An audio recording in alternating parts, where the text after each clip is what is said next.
Protect your DNA. BioPQQ can promote formation of new mitochondria. Infowarsstore.com.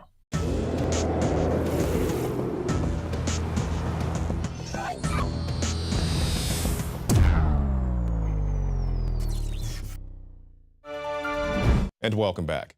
Recently, we've heard President Obama say that he wants to make going through the first 2 years of college as seamless as finishing high school. But there's a problem with that. Somebody has to pay for this. And we'll talk about all that and so much more with our guest tonight, Kallen Diggs. Thank you for joining us, Kallen.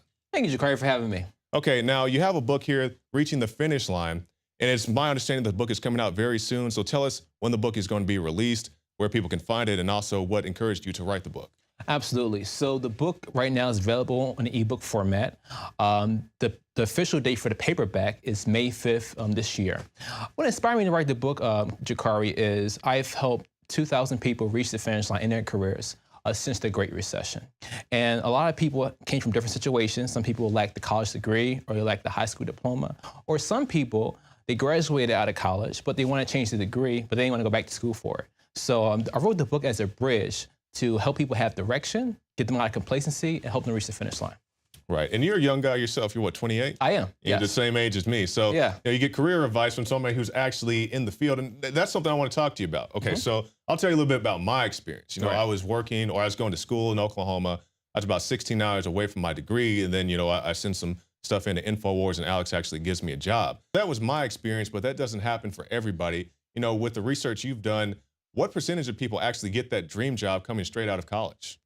Well, it's quite interesting, Jakari, because 3/4 of Americans are not happy in their jobs. So that's 75% of the people that are stuck in their jobs. Perhaps they gotta just do it to take care of their family, or they gotta do it just to get by. So that's not typical. However, there are some strategies, and we will talk about today, how people can reach the finish line, depending on where they're coming from. Again, some people don't have a high school diploma, maybe because, for a single mom, she got pregnant and now she has to take care of her kid. Another person, they may not have a college degree because they can't afford it, or they just don't want to do it anymore. So there are situations that we could talk about. So let's talk with that last one you're talking about. They don't have the finances, or they can't get the scholarships. What would you recommend to somebody? Absolutely. So there's several different programs. So for example, there's race-based programs. So for example, there's African-American scholarships or Hispanic scholarships that a person can apply for. There's also scholarships that's provided if you come from a certain income bracket. So if you're a lower income bracket, that can be provided for you. Minnesota has some programs like that. Oklahoma, state that you're from, actually has something called the Oklahoma Promise Program, which allows some free tuition for freshmen and sophomores who's getting started there. Right, and we hear all this talk about college graduates make X number of dollars more than somebody who doesn't graduate. Have you found that to be true? That's a good question, Jakari, because I get that a lot. And the fact of the matter is, if it's a specialized career, there's no doubt that a college graduate is going to make more money. However, when we talk about non-specialized careers, let's talk about the arts major. Okay. So the arts major is people like photography, theater, music. Well, the average starting salary for an art major is $30,000 a year. Now, that's not a whole lot when you consider that most of these college graduates are going to have a lot of student loan debt. And they probably be spending decades and decades to pay that off. And then this is where a high school dropout or a college dropout can actually make more than these people who have degrees in arts. Nothing wrong with arts, but it's probably not the best bet, if you want to invest hundreds of thousands or tens of thousands of dollars for college. And I find that a lot, because I'll see people who didn't go to college, or they just went to community college and they have a very small amount of debt, versus my friends, they may have went to the big state school and they spent that big state money, and maybe they make more money on the job, but the person who didn't go to college or just has a high school diploma, they don't have a whole lot of debt. They may work at, Cracker Barrel, but they don't have the $70,000 in debt. So have you found that there's a medium debt for people who come out of a 4-year or 2-year degree program? Absolutely. It's about between $35,000 and $40,000. So that's the typical debt that a college graduate is going to end up graduating with. Now, as you said, that definitely differs. So if a person go to Harvard or Penn State or one of these big universities, it's going to be a whole lot more. There's people that have $80,000, $90,000 in student loan debt, and they're probably never going to pay it off. They're probably going to die with it, unfortunately. But there's definitely ways, as we talked about, that it could be avoided. For example, one way is I always say that a college dropout or college perhaps someone who's graduating, or perhaps someone who's graduating from high school, they should consider doing a gap year. And what's great about a gap year is a gap year gives you contrast. And for someone, it may be teaching English abroad. It may be volunteer at an orphanage abroad, maybe like in Costa Rica or something like that. But what it does is it exposes you to different cultures. It increases your skills in diversity. It also gives you good customer service skills. It also gives you good business experience skills. There's some studies that have shown that people who have studied or worked abroad and come back in the U.S. are actually more successful than people who have never done. And it also gives you an opportunity just to contrast that, as you were saying, you know, because some people, like I did, they have that tunnel vision. You get out of high school, you go straight into college, which for me wasn't a bad experience. But then some guys, they look up and, like you said, they're $30,000, $40,000 in debt. So it also gives you a chance just to sit back and reflect and see, you know, is this really the best course of action for me? And you know what's powerful about that, Jakari, is that a lot of times what happens is a student graduating from high school, they'll go to college and they'll say, you know what, I want to do computers. And then after 2 years, they don't want to do that anymore. And they change their major.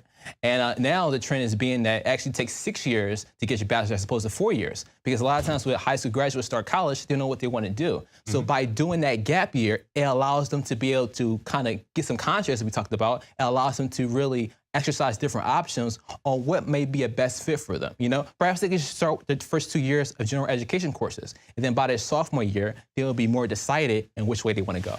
Yeah, and I definitely experienced that as well, because I went originally, I did some television production, and then I went to social sciences, criminal justice, and eventually came back to the television aspect of it, the production aspect of it. But a lot of people, like you said, they experience that thing. They switch majors multiple times. You know, they go from this school to that school. So I think it would be beneficial to people to, you know, take the time just to reflect. And maybe, like you said, if you do go straight to college, maybe just take the general education courses, maybe take a few electives just to see what works out for you. But as far as the people, let's say they don't go to college. I know in your book you talk about how to maybe switch a career without going through the college experience. Absolutely. And one way a person can do that by changing career successfully is by pivoting. And by pivoting, that is going from one industry to another industry. So one industry that you have knowledge and experience in and going to another industry. And in order to make it successful, you want to go from industries that are similarly related. So that way it significantly reduces the learning curve. So one example could be a teacher. So a teacher is going to deal with kids, and social services, they're going to deal with kids as well. And sometimes it could be kids of developmental disability, sometimes it could be kids that's underserved. So that could be a great transition from a teacher to become someone involved in social services without having to have a significant learning curve. Sure, they may take maybe some CEU, which is continuing education units, to kind of catch them up to speed, but at the same time, it's not going to be a 180. Right. And we talk about the experience, because a lot of people, they come out of college, and I experienced this as well. You know, you have all the credits, but they say, where's your actual experience? Where's your internships? Did you apprenticeship somewhere? And a lot of people don't have that. And that's actually my experience, because I went to school in Kansas. I got my 2-year degree there. I was interning at a TV station, a small TV station. They gave me a job, you know, $7 an hour, whatever. I moved back to Oklahoma, and nobody wanted to give me a job. You know, they said, you don't have the proper experience. So maybe you can elaborate on that point, as people need to understand when they go through these degrees, it's not just the piece of paper, it's the experience that goes along with it that's actually going to get them the job. Absolutely. And I definitely recommend that a person do an internship. Some colleges, they kind of have it within their program. Other colleges, they don't even mention it. You know, so you graduate and you think you're highly qualified, got this shiny degree, and no one will give you a chance because you don't have the experience. So when it comes to internships, there are several different options. Now, if you want to do something in the nonprofit sector in which you don't have to work for, you don't have to actually study nonprofits, but for example, if let's say you get a degree in environmentalism. So what a person can do is they can go to a website like idealist.org, and they can find paid internships about environmentalism. Now, those internships are going to be not based on nonprofit organizations, but they could be great ways to get some experience that could supplement which is theoretic academics. Now, we talked about how to, you know, get the better job if you have the employment, but what a lot of people are experiencing now is they get out of college and there's not even a job in their field. You know, their field is shrinking, or, you know, the requirements go up and up. It used to be an associate's degree, now it's a bachelor's degree, now it's a master's, and then eventually a doctorate. You know, I know people, they need to have a bachelor's degree just to have an internship running coffee and running the fax machine. So how does somebody combat this unemployment system? Absolutely. So internships is one.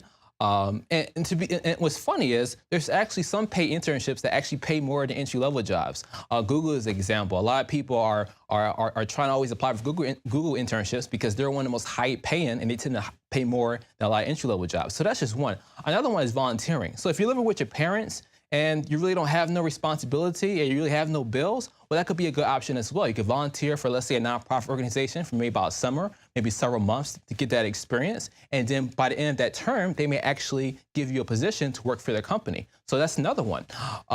There's a lot of different ones. We talk about apprenticeships. Apprenticeships is another one to be able to. Now, this is like if you're doing like blue collar work. So if you're doing something like you're like an electrician, if you're like a plumber or you're something like that, which actually those jobs are still in demand. You know, no one wants to do them, but they're still in demand. They actually pay well. So you could do your apprenticeship for a year, and then once you get your license or your certification, you become a journeyman, and then you can work by yourself and kind of have your own career. Yeah, and I'm glad you touched on that, talking about the plumbers, the other type of trades, or even people who drive garbage trucks. I understand those guys make a decent amount of money. And when I was in Oklahoma, I knew a guy. He worked at one of the local casinos as what do you call those guys? The valet. And those guys made more in tips than the managers did working at the casino. For sure. So, you know, that's another aspect that a lot of people, they don't really quite understand, a lot of the young people. And I mean, I'll tell anybody to the face, the young people, they ask me about school or whatever else. And I say, well, you know, take the time to really sit back and reflect on this. Ask somebody who's telling you to go to college, ask them what their student loan debt is. And if they don't want to tell you that, then take that into consideration. Because I'll tell them straight up, man, I left school with about $6,000 in student loan debt. Most people don't have that. A lot of the people telling them to go to the big state schools and spend all this big money, they're still paying on their student loan debt. So, you know, you take all this stuff into consideration. But I know we talked a lot about that. I know you also have some articles, and I want to talk about those articles. Absolutely. We can pull those up. Great. So we have an article here by Susan Adams, and it's from Forbes, and it's the bad news behind the unemployment numbers. And if we look at the article, 31% of Americans who have looked for jobs in the past 4 weeks have been unemployed for 6 months or more. Just imagine that. A lot of people think, oh, but the unemployment rate is 5.8%, which is completely a fraud, because whether you're working 40 hours a week, 14 hours a week, or 4 hours a week, the government still considers you unemployed, which is not an accurate reflection, because that's not a living that people can sustain themselves on. I'm so glad you said that, because a lot of people, they look at all these statistics, and then even the job creation that we do see, a lot of that's in the government sector. But as you said, it's a fraud. It's very misleading data. And we'll talk more about this. Let's talk about briefly, a lot of people, they're on part-time status now because, you know, Obamacare, things like that. We saw Walmart saying that we can't afford to pay people, you know, the normal wage because of Obamacare. So even people who are able to get a job there, they're working part-time with fewer, if any, benefits. So now they have to work multiple jobs just to get that same paycheck that they used to get years before.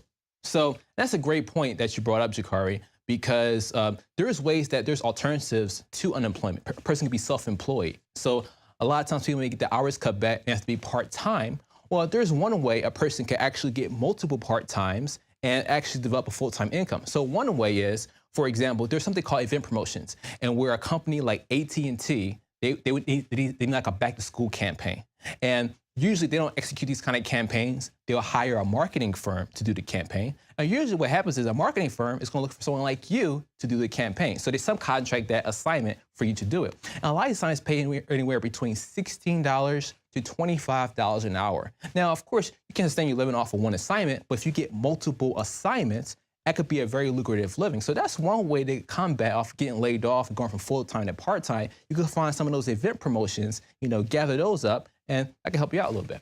Okay, now with the time we have, let's talk about the book. So people can pick up the book where? At reachingthefinishline.com. Okay, reachingthefinishline.com. Absolutely.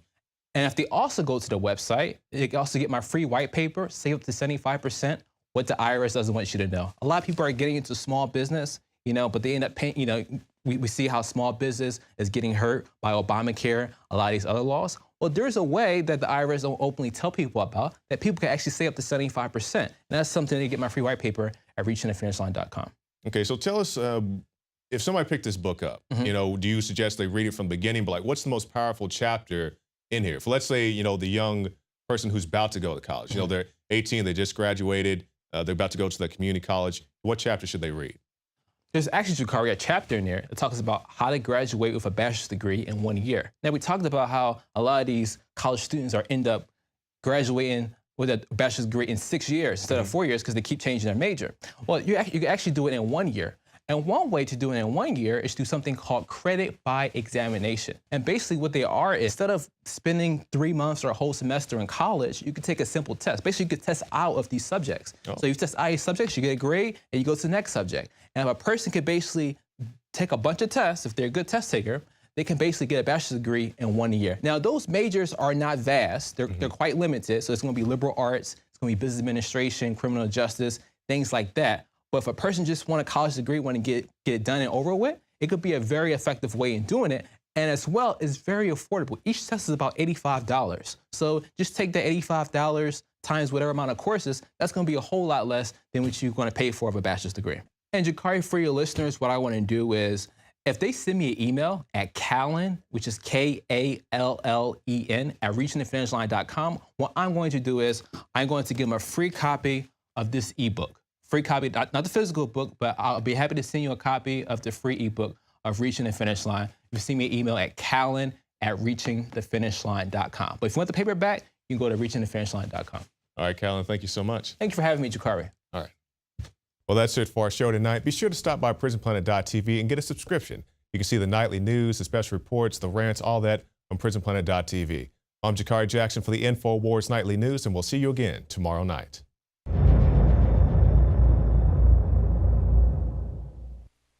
City of Austin tap water versus filtered City of Austin tap water. I can taste dirt in it. God knows what's in this. This has an aftertaste. Tastes like Austin water?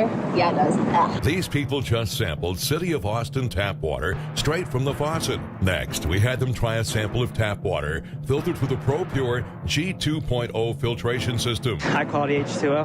That one is better. Tastes like nothing. Yep, I know what good water tastes like. It's good water. Most tap water contains added substances like fluoride, chlorine, Monsanto's deadly pesticide, glyphosate, and many others. Studies prove that these substances are linked to an assortment of major health issues, including tooth decay, lowered IQ, and even cancer. It tastes like you're drinking out of the lake when you're drinking tap water.